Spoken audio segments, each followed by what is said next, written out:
Hi everyone, this is me Dr. Rukmani Chaudhary and you are watching Dr. Rukmani's Health Update. My today's topic is about salivary gland stone or salivary. In this video I'll be talking all about like what are these stone and why they form, what are the causes behind them, and are these stone painful, causes any kind of bad effect or after effect, or how we diagnose all these conditions, what are the tests, and is homeopathy has any scope in treating all these kind of stone like salivary duct stone, and these are also called Wharton duct stone. To watch the complete video for complete information, if you are watching first time, like, share, press the bell icon to get notified. So let's begin. What are salivary duct or salivary gland stone? If you have seen my video on ranula, that is the kind of cyst, salivary cyst beneath your tongue. I uploaded video on that. In ranula video, I discussed about the all salivary gland, like what are these salivary gland and what are the function of these salivary gland. These are three in pairs and they are like parotid gland, that is inside your cheek, and the submandibular gland, that is on the floor of the mouth, and sublingual gland, that is just beneath your tongue. So these are salivary gland and their function is usually the production of saliva and thus helping in the digestion process in your mouth.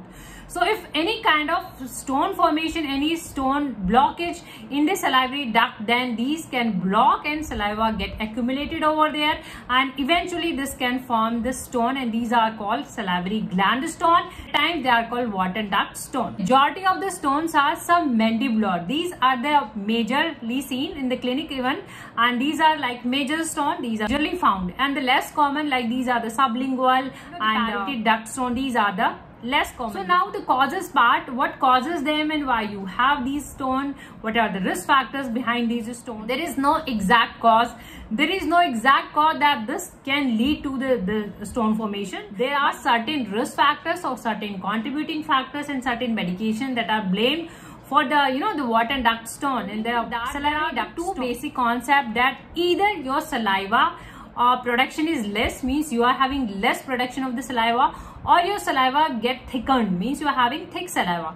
Both the conditions can lead to the salivary duct stone formation. The contributing factors that why you have like less formation of the saliva, there can be dehydration. Like if you have less amount of water and you are dehydrated, can lead to the salivary stone formation. And if you are using any medication for like anti-allergic medication like antihistamines, or you are using like blood pressure medicine, anti-hypertensive medicines, and you are using bladder control medicine, so these medicines can lead to the salivary stone formation. Can lead to means they can be risk factors. They can contribute. Poor eating habits can be there, and the injury and trauma, the less commonly seen that certain injury and trauma can lead to the salivary duct stone formation. Now moving with the symptoms part, do you have any problem, like are there any symptoms? If there is no symptom, this goes with the asymptomatic, means you don't have any symptom. But if these stones are bigger one, they are larger one, and they block your duct, means there is a salivary duct. So if these stones get stuck over there and they can block the duct, then there is a backflow of the saliva and there is an accumulation of the saliva. So this accumulation of saliva can lead to the swelling, inflammation, and this can be painful at times. If these are the bigger one, there can be pain on and off you can have, and yes, there are swelling is there, inflammation is there, pain is there, and at times infection can be there. Moving with the diagnosis part, like what tests are required and how we diagnose this.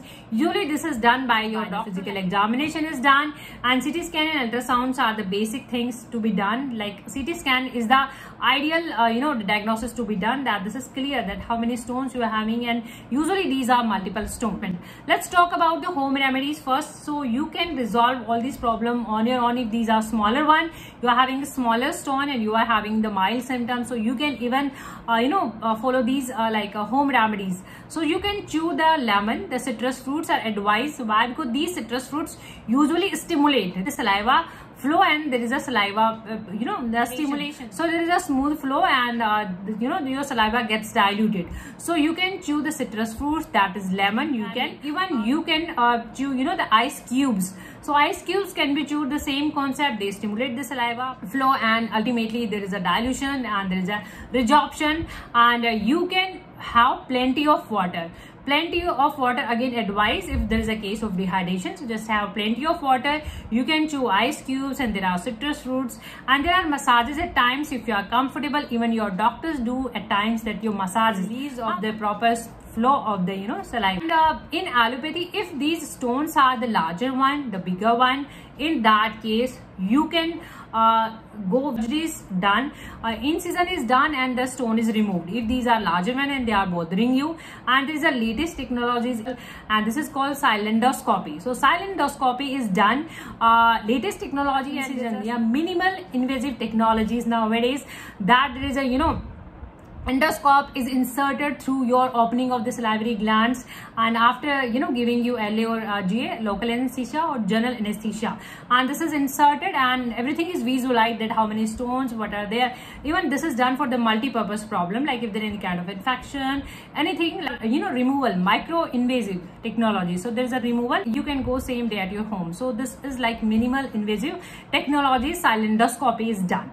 So in allopathy, now moving with the homeopathic treatment. Homeopathy medicine that can ease your symptom, that can dissolve the stone. Yes, there are couple of medicines, and if you're watching on YouTube, I'll be giving all the medicines link in the description box below, so you can buy medicine from there and you can start your treatment. But again, these are homeopathy medicine. In homeopathy, basic principle is individualization, means what is your case, how old is your case, what is your age and how long it's been, whether there is a recurrence of these stone formation, or what all other symptom you are having, means there is any kind of association of other symptom. So everything is considered, whether you are obese, your constitution matters. So we have to consider each and everything in homeopathy, and your medicine gets changed. The general medicine, your medicine can even differ if we take individual case.